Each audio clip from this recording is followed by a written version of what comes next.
আসসালামু আলাইকুম বন্ধুরা, সবাই কেমন আছেন? আজকের পর্বে আমি আপনাদের সাথে হজরত হাফেজ কারি মাওলানা আলহাজ শাহ আবদুল্লাহ গাজীপুরী রহমতুল্লাহি আলাইহি এর সম্পূর্ণ জীবনী তুলে ধরব। আপনাদের প্রতি অনুরোধ থাকবে, ভিডিওটি অবশ্যই শুরু থেকে শেষ পর্যন্ত দেখবেন। এতে করে আপনারা তার সম্বন্ধে বিস্তারিত জানতে পারবেন। তো বন্ধুরা, শুরু করছি তার জন্ম ও প্রারম্ভিক জীবন নিয়ে।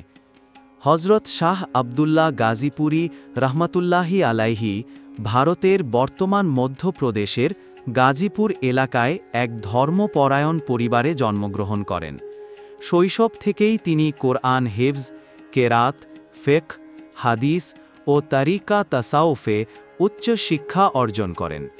পরবর্তীতে তিনি সুফিবাদের বিভিন্ন আধ্যাত্মিক ধাপ অতিক্রম করে একজন পূর্ণ ইজাজতপ্রাপ্ত অলিকে রূপান্তরিত হন।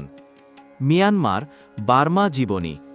তরুণ বয়সে তিনি মিয়ানমারের রেঙ্গুন শহরে যান এবং সেখানে একটি মসজিদের ইমাম ও খতিব হিসেবে দায়িত্ব পালন করেন।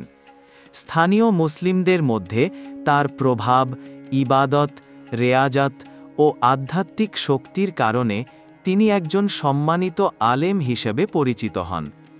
বাংলায় আগমন ও কুমিল্লায় অবস্থান। 1890 সালে রেঙ্গুনে যাওয়ার পথে নৌকা ও গরুর গাড়িতে করে ভ্রমণের সময় তিনি কুমিল্লার দারোগাবাড়ি এলাকায় বিশ্রামের জন্য অবস্থান নেন। সেই সময় এলাকার ফরাসি ভাষায় সুপণ্ডিত আলেম মৌলভী আশরাফ উদ্দিন আহমাদের আন্তরিক অনুরোধে কুমিল্লাতেই স্থায়ীভাবে অবস্থান করেন। কুমিল্লাকে তিনি ইসলাম প্রচার, তারিকা শিক্ষা ও আধ্যাত্মিক সেবার কেন্দ্র হিসেবে গড়ে তোলেন। তার আধ্যাত্মিক মহিমা দেখে বিপুল সংখ্যক মানুষ তার মুরিদ হন। ইসলাম প্রচার ও আধ্যাত্মিক ক্ষমতা। কুমিল্লায় অবস্থানকালেই তার আধ্যাত্মিক শক্তির বহু ঘটনা মানুষের মধ্যে ছড়িয়ে পড়ে। সবচেয়ে আলোচিত দুটি ঘটনা: হজরত হিলাল শাহ রহমতুল্লাহি আলাইহি এর জানাজা ইমামতি। ময়নামতির কাছে সমাহিত হওয়া খ্যাতিমান সুফি দরবেশ হজরত হিলাল শাহ রহমতুল্লাহি আলাইহি মৃত্যুর আগে ওসিয়ত করেন, একজন হিন্দুস্থানি আলেম আমার জানাজা পড়াবেন। একদিন ফজরের আগে হঠাৎ গায়েবী ইশারায় শাহ আবদুল্লাহ গাজীপুরী রহমতুল্লাহি আলাইহি চরথার জমিদার নবাব সৈয়দ হোচ্ছাম হায়দার চৌধুরীর টমটম গাড়ি ডেকে পাঠান। গাড়িতে চড়ে তিনি সরাসরি ময়নামতিতে পৌঁছে যান এবং মানুষের অনুরোধে তার জানাজায় ইমামতি করেন। মুখাবরণ সরিয়ে তিনি বলেন, তিনি একজন জবরদস্ত অলি আল্লাহ ছিলেন। 2. হজরত শাহ ফায়জান মিয়া রহমতুল্লাহি আলাইহি এর জানাজায় অলৌকিকভাবে উপস্থিতি।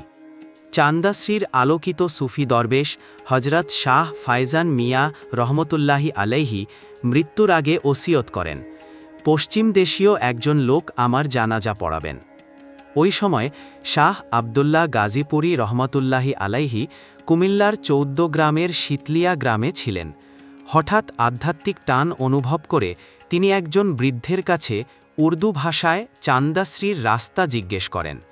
পথ নির্দেশ পেয়ে তিনি দ্রুত পৌঁছে দেখেন লোকেরা জানাজার জন্য অপেক্ষা করছে। মুখাবরণ সরাতেই দেখা যায় হজরত ফায়জান মিয়া রহমতুল্লাহি আলাইহি এর মুখে হাসি ফুটে উঠেছে। এই দৃশ্য সবাইকে বিস্মিত করে। তিনি জানাজা পড়ান, যা ছিল একটি অলৌকিক ঘটনা। দারোগাবাড়ি মসজিদ। ইতিহাস ও বৈশিষ্ট্য। কুমিল্লা শহরের রাজগঞ্জ এলাকার দারোগাবাড়িতে অবস্থিত মসজিদটি অঞ্চলের অন্যতম প্রাচীন ও দৃষ্টিনন্দন স্থাপনা। মসজিদের ইতিহাস: প্রতিষ্ঠা 1214 হিজরি, 1789 খ্রিস্টাব্দ। প্রতিষ্ঠাতা রিয়াজ উদ্দিন আহমদ চৌধুরী। স্থাপত্য 3 গম্বুজ বিশিষ্ট, 12টি মিনার, 3 ফুটের বেশি পুরু দেয়াল, সংলগ্ন পুকুর, অজু ঘাট ও মাজার। শবে বরাত ও জুমাবারে মুসল্লিদের ঢল নামে। শাহ আবদুল্লাহ গাজীপুরী রহমতুল্লাহি আলাইহি এর মাজারের অলৌকিক ঘটনা। তার ওফাতের কিছুদিন পর মাজার পাকা করার সময় শ্রমিকেরা মাজারের একটি কোণ ভেঙে দেখতে পান কোনো দেহ নেই, নেই কোনো হাড়, নেই কোনো গন্ধ। শুধু পায়ের দিকের কোণে এক টুকরো কাফনের কাপড় পড়ে আছে। এ ঘটনা এলাকার মানুষকে বিস্মিত ও অভিভূত করে। তার জীবদ্দশার কথাগুলো সত্যে পরিণত হয়। তিনি বলেছিলেন, আন্ধার গোর মে কন রাহেগা, হাম তো কভি নহি রাহেগা। অর্থাৎ, মৃত্যুর পর অন্ধকার কবরে আমি থাকব না, আল্লাহ যেভাবে ইচ্ছা করবেন। ওরস, তার স্মরণে প্রতি বছর দারোগাবাড়ি মাজারে মাঘ মাসের প্রথম জুম্মা রাতে ওরস অনুষ্ঠিত হয়। এ সময় হাজার হাজার ভক্ত, মুসল্লি ও আশেকান অংশগ্রহণ করেন। মিলাদ, জিকির, কোরআনখানি, মানত, গিলাফ চড়ানো ও আখেরি মোনাজাত সব মিলিয়ে পরিবেশ হয় অত্যন্ত ভাবপূর্ণ।